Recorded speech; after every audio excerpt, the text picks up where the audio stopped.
Mark நற்செய்தியிலிருந்து வாசகம். அதிகாரம் 16, இறைவார்த்தைகள் 15 முதல் 20 வரை. இயேசு அவர்களை நோக்கி, உலகெங்கும் சென்று படைப்பிற்கெல்லாம் நற்செய்தியை பறைசாற்றுங்கள். நம்பிக்கை கொண்டு திருமுழுக்கு பெறுவோர் மீட்பு பெறுவர், நம்பிக்கையற்றவரோ தண்டனை தீர்ப்பு பெறுவர். நம்பிக்கை கொண்டோர் பின்வரும் அரும் அடையாளங்களைச் செய்வர். அவர்கள் என் பெயரால் பேய்களை ஓட்டுவர், புதிய மொழிகளை பேசுவர், பாம்புகளை தம் கையால் பிடிப்பர். கொல்லும் நஞ்சை குடித்தாலும் அது அவர்களுக்கு தீங்கு இழைக்காது.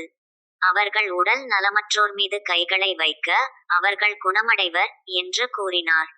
இவ்வாறு அவர்களோடு பேசிய பின்பு ஆண்டவர் இயேசு விண்ணேற்றமடைந்து கடவுளின் வலப்புறம் அமர்ந்தார். அவர்கள் புறப்பட்டுச் சென்று எங்கும் நற்செய்தியை பறைசாற்றினர். ஆண்டவரும் உடனிருந்து செயல்பட்டு நிகழ்ந்த அரும் அடையாளங்களால் அவர்களுடைய வார்த்தையை உறுதிப்படுத்தினார். இது கிறிஸ்துவின் நற்செய்தி. கிறிஸ்துவே உமக்கு புகழ்.